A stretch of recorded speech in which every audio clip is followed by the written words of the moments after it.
folks, this is Reza here again from Monster X RC. Here we are again at Tampines Industrial Avenue 2. There are some guys here with their motocross bikes. I'm gonna work with them, but today the goal is to, number one, give a long-term review of the Hobao Hyper MT. Next is to conquer that slope again. And you would have probably noticed the video footage is a lot smoother now. I'm using the Zhiyun Smooth Q gimbal. Alright, we'll put up the information below. It's an extremely popular budget gimbal for beginners who want to try and get a little bit more smoother footage. So I hope to test this guy out with me going up that slope with the truck and on the gimbal, and see how it's going to work on the stability of this gimbal right here. It's going to be a busy Sunday over here. So right now let's get to work on the long-term review of the Hobao Hyper MT. I just want to share with you guys how durable this truck is. It is an amazing truck. So I'll begin with the shell. I like the shell because you can see that it is extremely customizable. It's got a lot of usable space for decals. It's got a lot of usable space for making pinstripes, for having dual tones on the truck, and you can see that you can have dual tones on the bumper area, and they do provide the masking to have clear windows, so that's fantastic. So the shell is not extremely tough, but it is durable enough that when it flips, it doesn't break, it just bends, and then it comes back into shape again. So overall, as long as you tape the inside, as long as you duct tape the inside, it should add another layer of durability to the shell. So what I did find out though, that you did have to do a little bit of trimming on the front so that it doesn't bump into the into what's happening at the bumper over here, at the back of the bumper, the screws over there. Alright, I had to also increase the height of the post by 2 notches. Alright, because stock it came with the mounting post all the way down, so the shell was pressed hard against the front bumper, the rear bumper, so the shell cracked very easily right at the front over here. So just by raising the post a little bit, just trim the sides of the shell here, and you're good to go. Okay, so I'll just pop the shell aside, put it aside, and then let's take a look at the meat of the vehicle. Okay, let's start from front to back. I'll just share with you what I've broken on this truck for the past 6 months through about 30 packs of batteries, means 30 runs altogether. Each run is 1 pair of LiPo, either 4S or 6S, alright, together. I have broken consistently, alright, the A-arms. I think 1 on each side.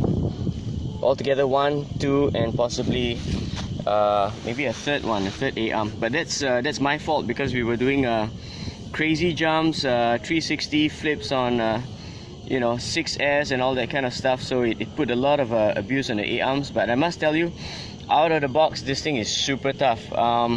You'd be surprised to see that the A-arms, alright, the thickness of the A-arms is thicker, or is as thick or if not thicker than the X-Max A-arms. The width, it is wider. Let's bring the camera down. The width of the A-arms is wider than the X-Max. Okay, so this Hobao is built tough, and the plastics are amazing. It's extremely durable.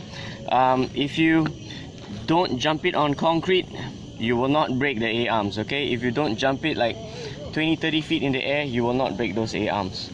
Next, we talk about the shock towers. A lot of people are saying, how come the shock towers are plastic? There's a reason why this thing is plastic. There's some give and flexibility to it, so when you land hard, a lot of the shock absorption is taken through the cross braces and out into the differential assembly over here and right through the chassis. So this thing has never broken. Shock towers have never broken. The shock mounts here have never broken. The screws have gotten loose but never broken. Next, I just serviced the shocks last night. It is amazing to see that after 6 months of crazy abuse, the shocks are still in great shape.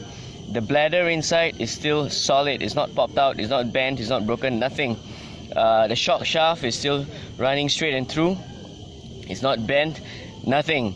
Even the shock boots, nothing. The shock boots are still good, no torn shock boots, fantastic. There's a loss of fluid a little bit, maybe anywhere between 10 to 20% loss of fluid, but that's fine. There's a little bit of leaking over time as you're slamming this thing hard on the ground and everything, but it's fantastic. So there's no problems with the shocks. It's extremely well built, very thick. I'm so impressed with the build of the shocks. It's just only one shock service over 30 packs. Okay, so next, what are the other things that have broken? Consistently, if you mash the throttle hard when it lands, of course you should always throttle off if you jump. Alright, you will break the CVD. Alright, you will break the CVD. Alright, there's a few breakages of the CVD on this truck. I think I broke about 2 CVDs altogether, but that's pretty much it. These are very cheap replacements. A-arms, CVD is alright. I only broke it once. Maybe I popped one of these tie rods here. I'm not sure which one, either for the camber or toe, but it's because the plastic bends from very severe jumping. Okay, let's look right down the middle, which is the chassis itself. Alright, it's a monocoque TVP style chassis. This new one, apparently it's a lot tougher than the previous Hyper MT, so it has not given me any problems, no warping, no bending whatsoever. So this thing is in extremely great shape. If we look at the driveline, it's through a transfer case here, so there's no center diff. It's just a reduction gearbox transfer case. Initially I thought it would be problematic, but surprisingly zero problems. Nothing broke in the transfer case. Spur gear is good, pinion is good. The pinion I had to increase 1 tooth count up because I wanted to reduce the torque on the car. It was wheeling too much, so I increased the pinion teeth, so it gave me a bit more top end, slightly less low end, which is a little bit better. Okay, so I did buy the slipper clutch, but I didn't have to put a slipper clutch at all. Underneath the truck, we're going to flip it underneath for a short while.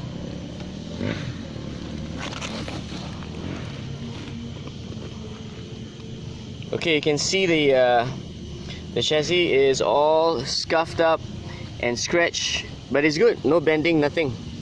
Alright, so what's happening on the inside though, if you can see the diff cup there.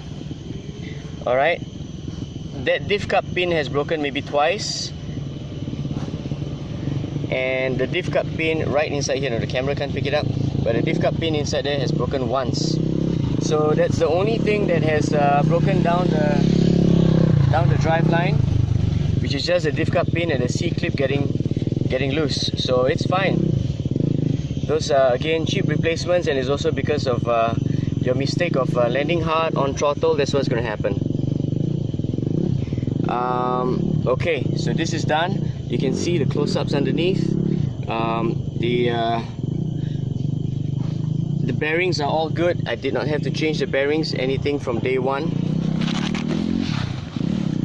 Next, we will talk about the electronics. This is still the stock motor. It's a 2000 kV 4076. It's a bit longer, the can, so just 2mm off than the regular 4074. Very good motor, stays cool, a lot of torque. The ESC, this is taken from my Thunder Tiger, but it's the same. It's a quick run WP BL 150M ESC running 4S to 6S, because I put in the full spec quick run 150, but then I sold that ESC and then I just replaced this with something else, with something similar. So it's a dumbed down version of the full specs. You only have 5 settings, but it's a good ESC. it doesn't really heat up, it stays good, good delivery of power. So electronics, zero problems, no problems at all. A must-have for this truck a must-have for this truck is actually this this wheelie bar here.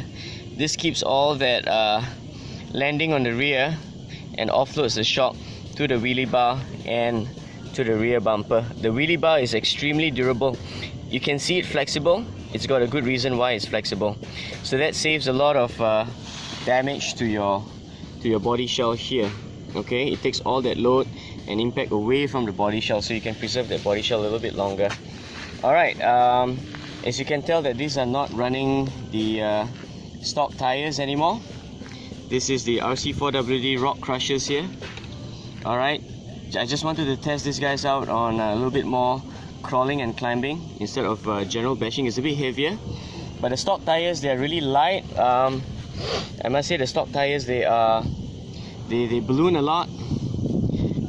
The foams are too soft, and the tires are extremely unstable for the stock tires. You probably want to make some changes to the tires and get some Prolines. Maybe Proline Trencher X would be good. Proline Badlands would be even better because it's not so wide. And try not to run 6S, because 6S is too much power. You will waste a lot of money changing your expensive Proline plastic wheels, because the wheel hex will round out very quickly, because there's a lot of power down the drivetrain. It rounds out your wheel hexes, and extremely frustrating when your wheels keep flying out while you are running it. So I've learned not to go crazy on 6S and back down on 4S and just enjoy the driving and play a little bit more of gearing. Hopefully by gearing the truck up, you will get a little bit more speed. So right here, so we've completed the short 10-11 minutes review. On the whole, I can only compare this to my Red Cat Terremoto 8 scale. That is by BSD Racing, so it's a world of difference. For about 680 Singapore dollars, this thing is amazing. We have good part support in Singapore because we have a local distributor. But if you're in the US or Australia, I'm not sure about part support though. So, but it is indeed an extremely durable truck, and I would recommend this truck very, very highly. And you will have a lot of fun bashing this truck if you understand how the vehicle works and not, you know, throw it out the window of the third story or out of the third story of the building. So overall, it's a fantastic vehicle. The Hobao is something that you would like to have in your arsenal of monster trucks at home. And as I mentioned earlier on, the shell is one of the best shells around, because you can play around a lot with decals, a lot with the two-tone work and all that kind of stuff. And the stock decals are not too bad. You see the headlights there and the front grille, that's the stock Hobao decal. All you need to do is just replace the Hobao sticker in front of a Ford and you're good to go. Alright folks, this is my short review of long-term review of the Hobao Hyper MTE Sport Plus. I hope you enjoyed watching this, and let's move that gimbal a little bit. Boop, boop, boop. Okay, I hope the footage is a little bit smoother for you guys. Thanks for watching folks. Reza here from Monster XRC signing out.